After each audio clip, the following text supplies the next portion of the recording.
I'm Fim, and this is Book Sleeve. Poetry at a NA meeting, a drunk at the door, I have Stockholm Syndrome. I'm a sympathizer, a communist sympathizer. My name is Oppenheimer, and you can have the hydrogen bomb. Just don't label me a war criminal. I never served a day. I'm a senator in the pavement politics. The Electoral College chooses my president. Impeach me, I'm clean. I did turn down sexual favors from Limburger crotch maidens, and my podium is not based off manipulation and pawn shop receipts anymore. My agent tells me recovery is a real bad move, that I'll never work in this town again. The response I know is that I'm bored with Manchester and Liverpool. I believe in hell, but heaven is a cruel joke. This glitter, glam, buttered popcorn movie sham is dead. Being a teenager is so cliche. Mistakes are novels and consequences are found in the footnotes. Simple summary, pretty ticky-tacky explanation. My words are tangible and being sold for 2 cents. A grocery store romantic, Ginsberg and produce lines, food stamps and sunglasses racks. Home was so much simpler on the street. The biography channel fascinates me.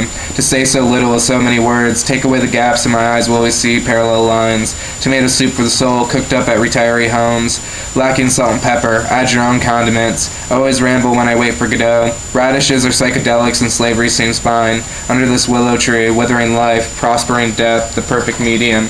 Thank God that transaction is over. Investment banking is not for me. Selling and insider trading. Trench warfare on Wall Street. Soak up the shit. I have dysentery. Dishonorable discharge. I guess I'll never get to change the color of my heart. Fuck it, you can use that one. I don't give a shit.